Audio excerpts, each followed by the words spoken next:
Welcome to The Kingstonian, a podcast that profiles people who are passionate about what they do for a living, what organization they belong to, or the community they are a part of. Here is your host, Dave Cunningham. Thank you, Steve. Hello there and welcome. For those not familiar with Wolfe Island, it's the largest of the Thousand Islands located where Lake Ontario meets the St. Lawrence River. It also forms a natural boundary between Kingston, Ontario and Cape Vincent, New York. Besides being rich in fertile farmland, Wolfe Island has a rich history, particularly as it relates to water transportation between it and Kingston, a short 20-minute ferry ride away. Our guest in this episode has spent 35 years as a captain on the Wolfe Island Ferry. He is passionate about the ferry, the island, and the stories he has heard about both. So much so that he has penned several of those stories and is completing a history of the island. Here is our conversation with Captain Brian Johnson. We are sitting here on a dark and dreary late October afternoon, and hopefully over the course of this particular recording of this particular episode, we'll be able to come up with some stuff to brighten up the day. And I know that you are passionate about Wolfe Island. You are passionate about the ferry, and you are passionate about the stories that you've heard along the way. And so I think what I'd like to do is start off by asking you how you got into becoming a ferry boat captain. How did that all start? I'd have to say, Dave, back when I was 5 years old, my grandparents lived in Wolfe Island. I was born and raised in Kingston. But my dad grew up on Wolfe Island as 5 generations before him. And going to and from Wolfe Island, I was lucky enough to pass across up in the wheelhouse. And I got to know the captains of the ferry. They were like uncles to me. And years later, I ended up working for these same gentlemen. And it's like, well, I've known them all my life. And tucked into the corner of the wheelhouse of the Wolfe Islander 2, let's call it, it was not the 2. Her name was simply Wolfe Islander.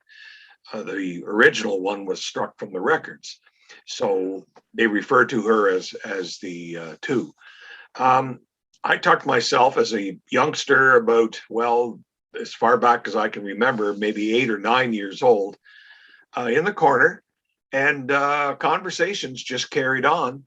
And I kept my ears open and my mouth closed and just sat there and listened to the goings of the day. And remember when? Do you remember? 2 different crew members talking, maybe the captain and mate.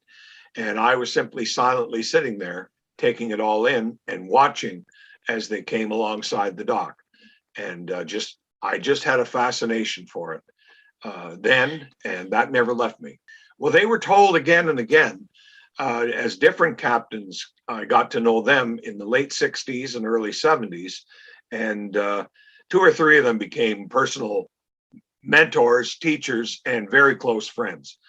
And I heard the stories again when I was working with them, and how they came aboard, how they were promoted, and the life and times of those times of the ferry and the crossings on the ice, things like that. Now, you have been a ferry captain for 35 years. 35 years on the Wolfe Islander? Okay. A lot of people would say having a job like that, where you are going back and forth from Kingston to Wolfe Island and back again, might be considered a boring kind of job. It's the same route all the time. What makes it different and appealing to you, or what made it appealing to you? The fact that things are routine is appealing because it's a normal 8-hour shift, or could become 16 hours, depending on if you were relieved or not. And every day was an adventure that way, no matter what position I held. Later on, they became 12-hour shifts. And again, you hoped you'd be relieved at the end of that time. But there were times I almost delivered a baby once.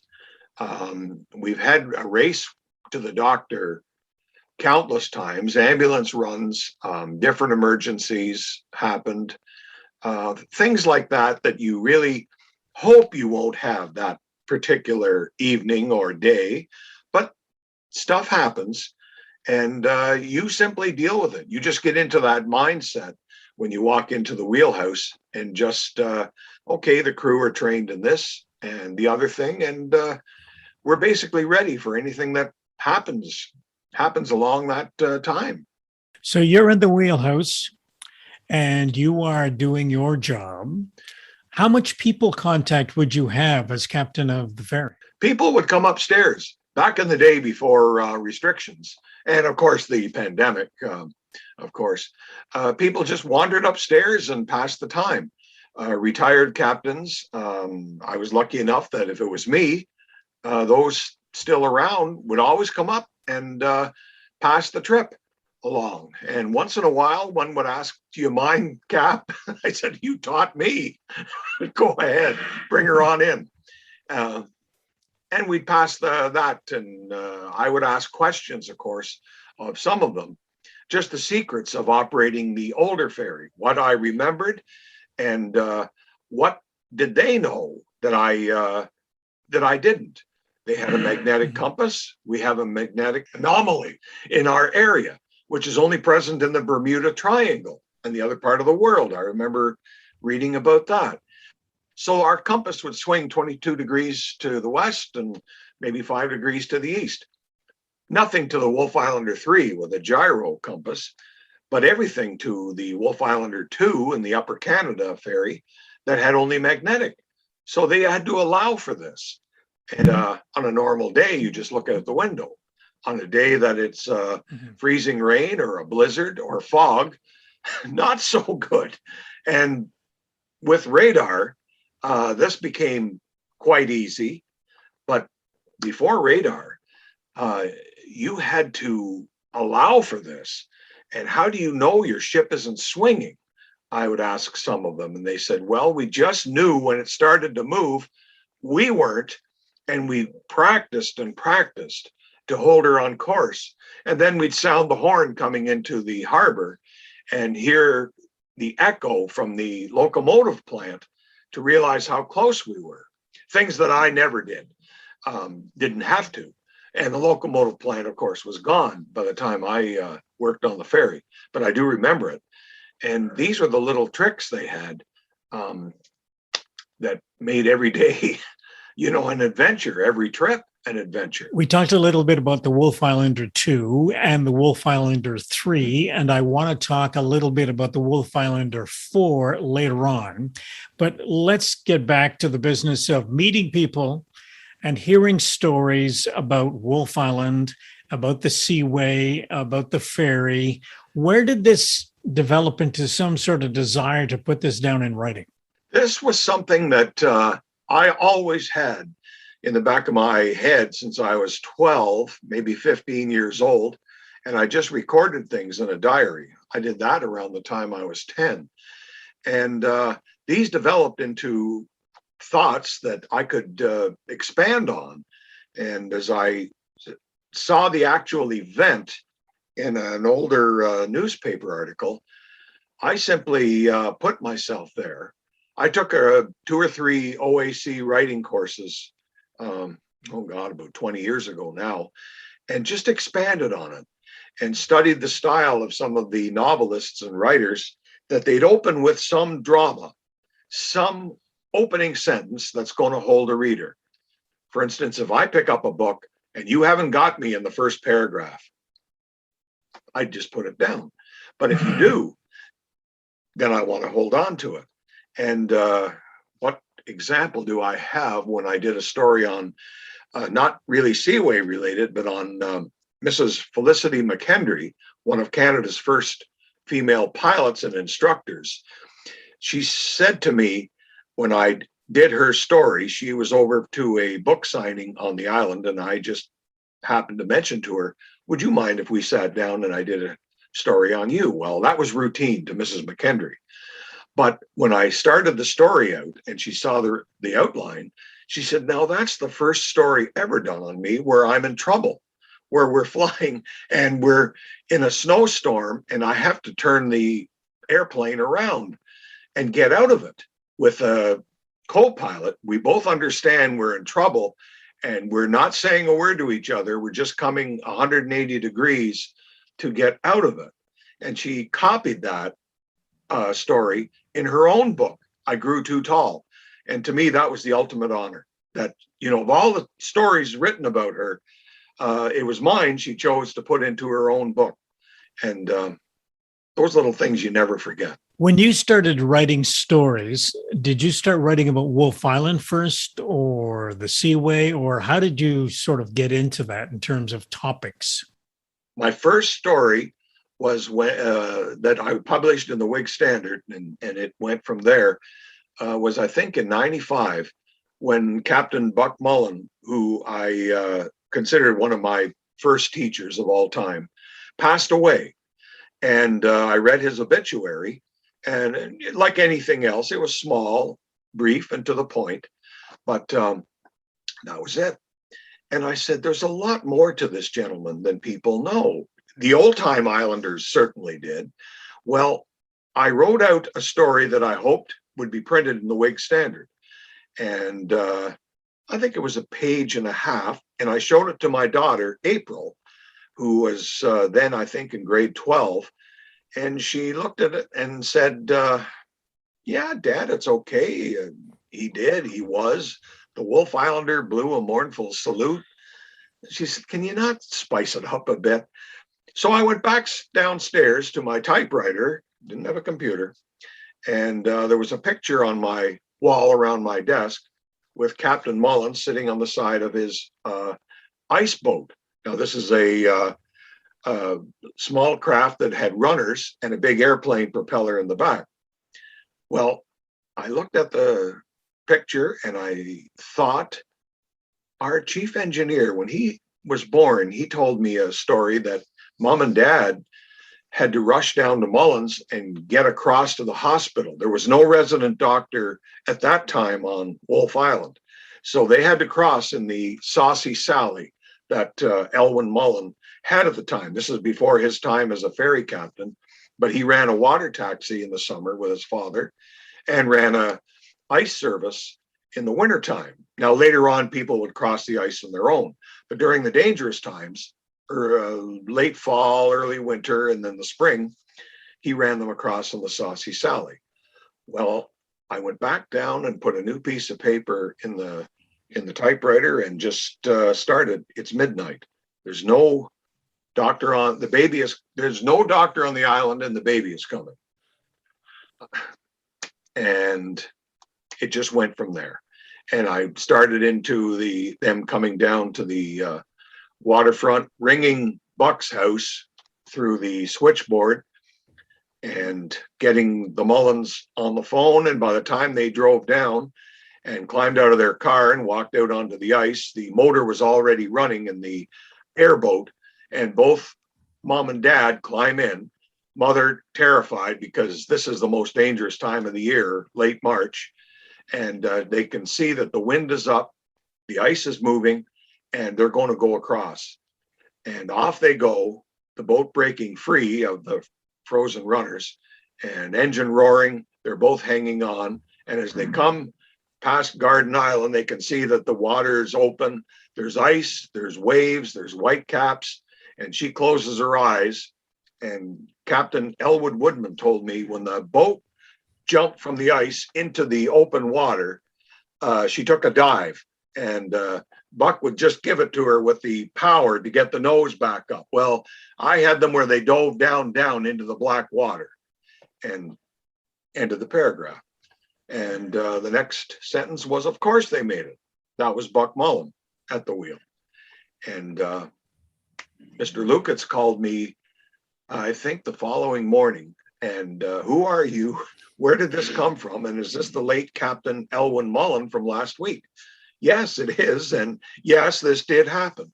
So that was my first article. And that's about, oh gosh, Dave, about 90 magazine articles ago. That was my very first one. I've rewritten it since for Thousand Island Life. And that was the first story. My dad's, I think, was the next one, followed by my grandmother growing up on Wolfe Island. And not until I did these articles, I fooled her. It was her 90th birthday coming up. And I simply phoned her from the boat with saying, we're kind of having a debate, Nana. Someone says Dr. Mary's been the only doctor ever on the island. And I thought, I think there's been one before. Well, I knew there was.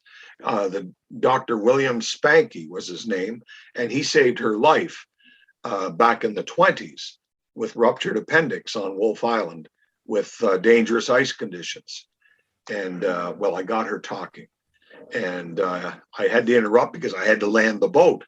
But I got her talking. This was a surprise article that would appear for her birthday. And thank you to the editor of the Whig Standard, it did. And it was a big success. She absolutely loved it, although she did not like things said about, her private life or anything else. But I caught the moment and went from there. And the time my grandfather passed away and she had a barn full of cows, what do we do now? And I think I was 10 years old at the time and didn't realize what my poor grandmother was up against in 1963. And, you're only a kid then. And later on, and especially doing that story, just what she had to do. What is it that you like about writing? I just like the way the thoughts come into my head, and I scribble them down just as fast as I can and just wait for an opening. But I like to grab a reader right off at the start. My most recent one was to Thousand Island Life about our ferry, Upper Canada, which came in 1965. And she lays in a mud bank in Lorain, Ohio, abandoned today. But I think my first two words were ghost ship, origin unknown. And nobody knew where this poor old boat came from. And so I just took it from there through some information and then just put it out there. What are your memories of our ferry, Upper Canada, from the 60s? And that would be from people my age and older who remembered riding the little boat that could. She was the only ferry in service the night of the Edmund Fitzgerald tragedy in 1975. The bigger ferry, Wolfe Islander 2, tied up because she'd taken off downriver during high wind twice in her lifetime, 1950 and 1965. When it blew downriver on two different captains and had to get her anchor down. She just didn't have the power to hold herself up. So in 1975, that same captain from 10 years earlier it took him an hour to get from the island to Kingston. And he tied the boat up, and the other captain, Wayne Eves, kept the Upper Canada in service because, well, this is just a bad night, just a bad wind. Nobody knew what it would become, the Edmund Fitzgerald storm. But the wind blew here every bit as bad as it did just about up in Lake Superior.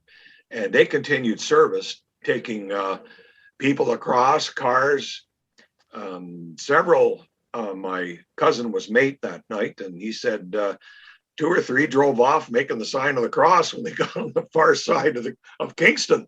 Water pouring out the car doors. We still kept service.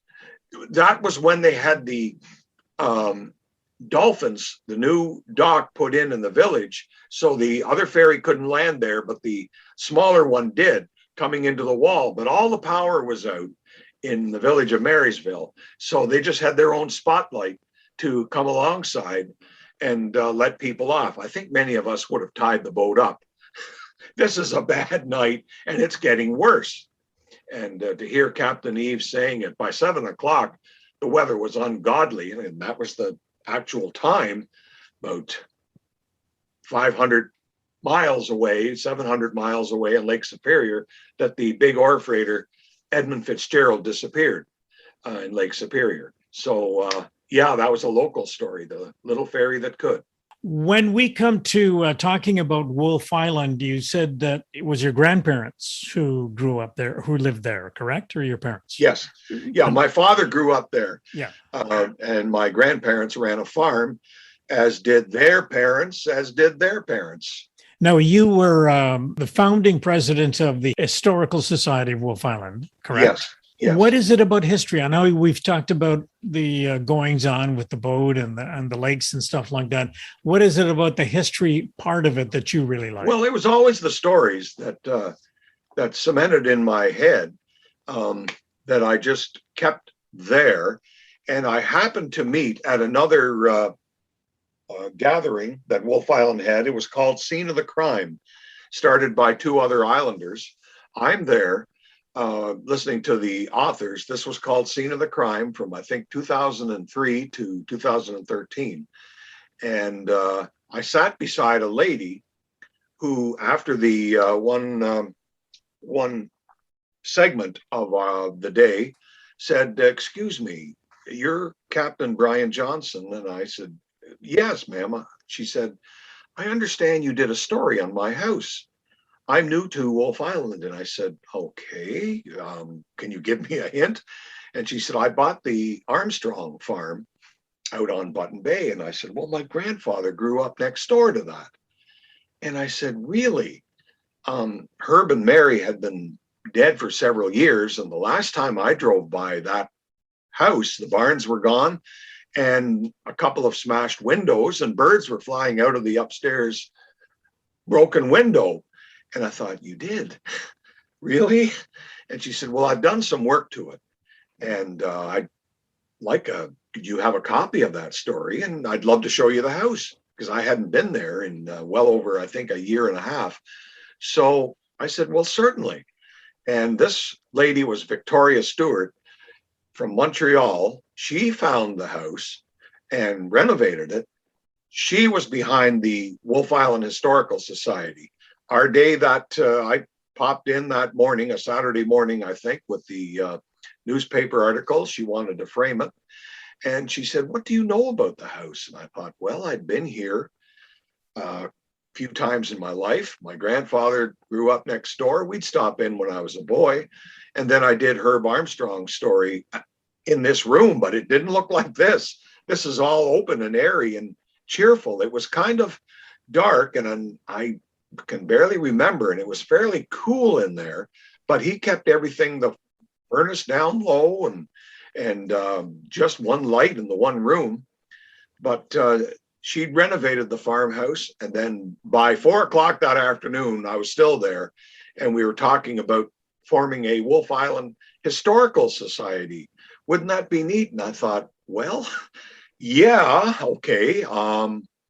I don't know if this has ever been tried before or done before, but I'll certainly be glad to help out any way I can. But I joked with her at the start, just saying, "We don't like folks, newcomers, telling us our business over here." And she looked and she said, "What? I beg your pardon." I said, "I'm sorry, I'm just fooling." But she thought, wouldn't it be a good idea to collect this? So I got to give the late Victoria Stewart full credit for starting our Wolfe Island Historical Society in the fall of 2005. And it came to pass in 2006. I missed the initial meeting because I was called on the ferry that night. And because of that, I was elected the president at a meeting I wasn't even at. And I said, "Vicky, I don't know nothing about running no historical society. I don't have a degree in history. I'm embarrassed. And plus, I'm not a resident of Wolfe Island." So, back then I said, "What's Junior going to tell the older folk anything about their own history? I love telling stories, but I'm not the official historian." And we wanted senior resident John O'Shea to be our first president. Vicky said, "It can't be me. I just moved here." But she had got the ball rolling, and I give her full credit for starting this. And today, our Wolfe Island Historical Society is bigger and better. We've received the Scatting Award from the Ontario Historical Society board in Toronto. I was proud to be part of that. Our president, I'm still part of the executive. Our president today does an excellent job of keeping everything up to date. Our magazine won the Scatting Award in Toronto about 5 years ago, and it's only gotten, our annual magazine, Windward, has gotten great reviews. People love it. It's published, I think, one of the finest historical magazines in Ontario. And I'm very proud to have started something like this on, we had borrowed paper, and I made a few copies in MTO Ferry office for our first members, and that was our first newsletter. And it grew from there. So it's an organization I'm very proud to be part of. And different people have come aboard with, they slowly came on and slowly had their own ideas and memories that they had. And it's a big success today. Even with the pandemic, when we've only had Zoom meetings, it's still as big as ever. Now, I want to spend a few minutes and talk about one of your babies and something you've been working on for 25 years. And it's something called Fairy Tales from Wolfe Island. And I guess we should tell folks the Ferry is spelled Ferry. And this is supposed to be, now, are these stories that are true, or did you embellish them a little bit? This is from 1673 to 2008, correct? So what's the story on this book? I guess you'd have to call it historical fiction, but none of the stories are fiction. They all happened, but I've had free reign on the dialogue of, it started out factual, started out dry. I had different writers who gave me advice, and many of them said, you had me at the first story, but then it went dry. The next boat it ran from, great for a marine enthusiast, but not for somebody who's looking to pick something up and not want to put it down. Well, through the formation of the society, I think we had a visit from Ontario Historical Society President Brian Osborne, who popped into Victoria's house. And the two of them kind of went back and forth with the early history of the area. And this Governor Denonville, who took over Fort Frontenac, and what he did to the Haudenosaunee people.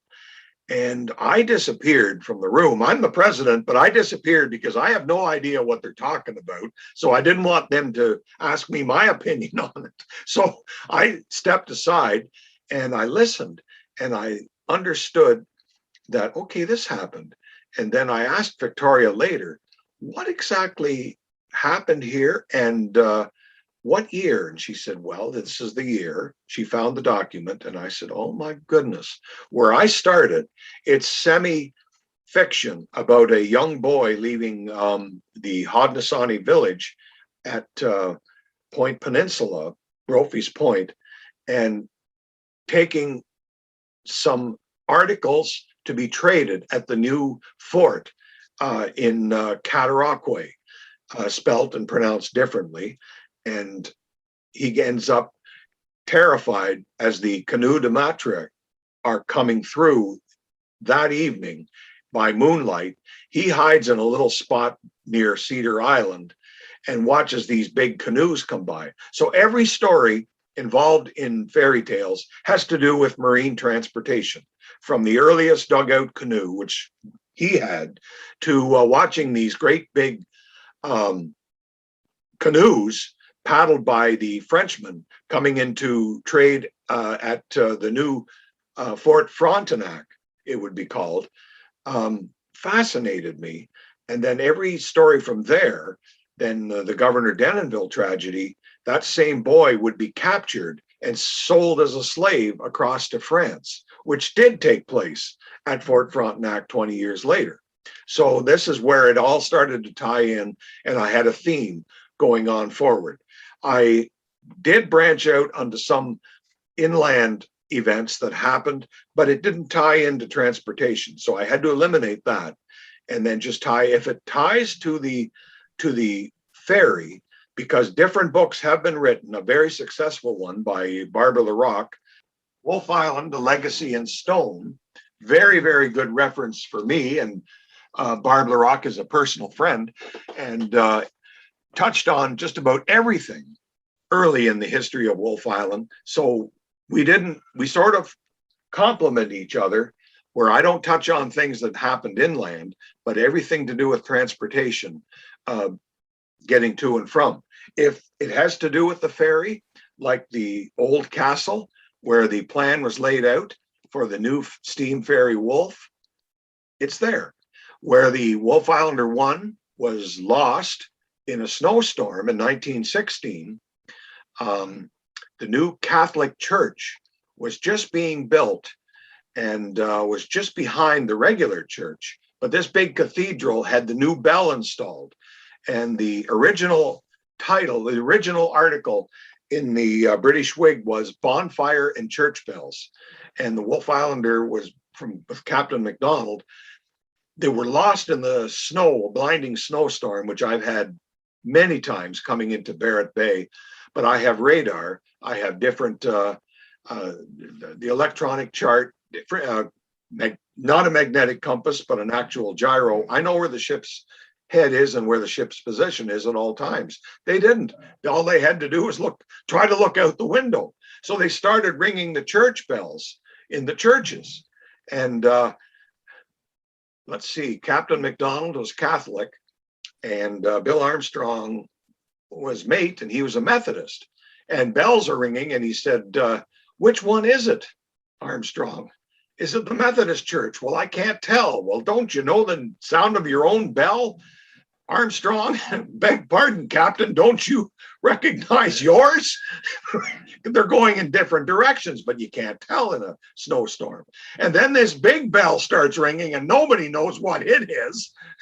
So they finally lit a fire on the dock, and the ferry, which had to turn in circles, which is not an easy task for a side wheeler. I had to get information from Captain Fawcett. They didn't turn, they turned together. They did not turn independently like a twin screw vessel. So he had to turn this huge steering wheel that I saw through footage that was made by a home movie of Captain Bates in the wheelhouse turning a steering wheel that wouldn't hardly fit in this room. I couldn't believe the size. And it turned opposite to go to the left. Looks like I'm turning right here. And so you turned it opposite to the way you wanted the ship's head to go. So that is nothing but confusion to me. And a pull chain ringing the bell down in the engine room if you wanted to go astern or go ahead. So, question about the book, the Fairy Tales from Wolfe Island. Do you have any sort of sense as to when that will be ready to be published? I'm going to go out on a limb here and say, I believe it's going to be 2 volumes, because different authors have told me, right now it's over 350 pages, and that's double spaced, but it's on both sides. So the plan or the idea was to split it, but where? And I thought, it came to me through talking with another colleague in our historical society. I was planning on changing it at the turn of the century. I mean, 1900. But it ends and it begins with nothing really happening. And my colleague, she said, does it have to be the turn of the century? Why not later? And then I thought, we both thought, Brophy's Point. That's where it begins, and that's where the book ends. I do have the ending. I know exactly where it ends and the last word written, but it ends in 2008 with the arrival of the first turbine, which would change the island's appearance. But I thought, where do you divide it? Well, it starts and ends at Brophy's Point, and if it's going to be 2 volumes, it can start and end there, at where the one of Wolfe Island's worst tragedies was the 1946, they called it the St. Patrick's Day tragedy. It was actually the day after, where a nice Sharpie overturned, drowning several islanders only 100 feet offshore. And that really changed the history of the island, where we're still running with a side wheeler. World War II is over, and we still have a boat, wooden, and it's just being held together by chicken wire and chewing gum. Where are we going from here? And there was a tragedy, they said, that happened 100 years earlier with the ice. And here we are again in 1946. And here we are sitting on the shoreline, and we just lost 4 islanders, young men, and they survived World War II. What's the future here? And then that's where we decided to, because there's enough tails to bring in the other boats and continue on. So that part is done. I want to wrap up by chatting a little bit about the new ferry that has just arrived on Lake Ontario and is now winterizing in an area around Picton, set to be in service by the spring of next year. So tell us about the new boat. Well, all I can say, I've been as close to her as from shoreline watching her go by. It's electric. It's running, it's basically the same as the Wolfe Islander 3. Pods, propeller pods, fore and aft, 2 at each end. And to basically tell you how this works, there's a joystick in your left hand steering the stern, a joystick in your right steering the front. And once you get onto this, you can do anything with these vessels. They are very responsive and quite easy to handle.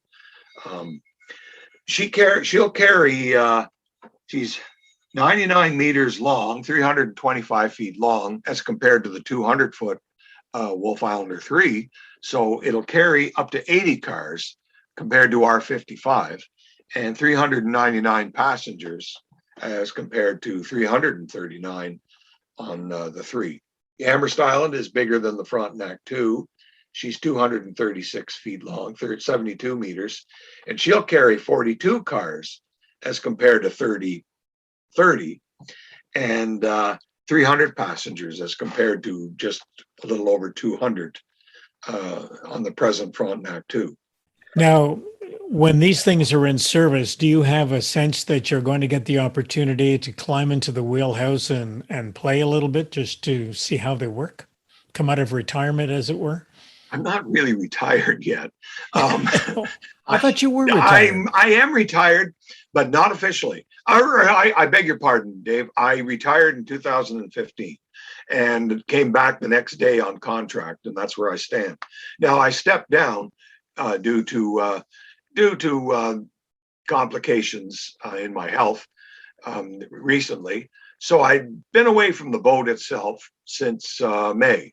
Now, I'm still very much on the list, and I thought, well, my health has improved, and maybe I will actually get to go aboard. I wanted to hang in there till the new boat came and maybe do a couple of years on her, but I'll play whatever hand I'm dealt with and go from there. Maybe they'll let me in the wheelhouse. Maybe they won't. What I do play a part in is I'm also a teacher of marine emergency duties at St. Lawrence College, and plus an instructor with tutoring the deckhands to mate and the mates to captain. So with another teacher, Captain Paul Paps, we have taught, Paul longer than me, we've taught the different introductory courses for new coming people on the island and people to upgrade. So I hope to continue in that role as long as I'm able. The pandemic has stopped everything, of course. We've had no classes for marine emergency, which is a practical course, in 2020 at all. The last one being in 2009, the spring of 2019, and no plan this fall, and iffy for the spring, but I can't speak again. Conditions are improving all the time, thank God. And so this is where we stand. I enjoy my role as a teacher for the people up and coming. My favorite little trick for them is, I don't have one with me, But a favorite one I used to play on the boat was with a training mate. We take a pen, a Bic pen, not one like this with a click, but the end of a Bic pen, you could take off the bottom little plug and stick it on the counter, and it would stand. And as you're bringing the ferry in, that better still be standing, even after we touch the rubber and come alongside. And it would. When they did an article on me for Profile, and I was telling the interviewer this, Christine Hamlin, and while we're making the doc, I didn't see her reach in her purse. She actually had a Bic pen, and she took the bottom off and stuck it up in the window. I didn't, it was still standing, like Bill Murray said in Ghostbusters. The vase is still standing. So thank goodness it happened to me that way. Well, listen, Brian, I appreciate your time, and I look forward to the book when it does come out and hear more stories about Wolfe Island and about the adventures on the ferry, and all the best to you going forward. Thank you so much for having me, Dave. Captain Brian Johnson, and that book title again, Fairy Tales of Wolfe Island. Keep your eyes open for that one. Our thanks to Brian for his time and work on keeping our local history alive.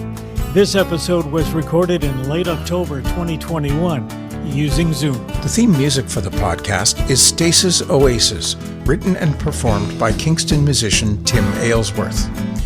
If you have any questions, comments, or suggestions about any of the episodes, please send a note to the kingstonianpodcast@gmail.com. For details on upcoming guests, follow us on Facebook. The Kingstonian Podcast is hosted by Dave Cunningham and produced in Kingston, Ontario, Canada.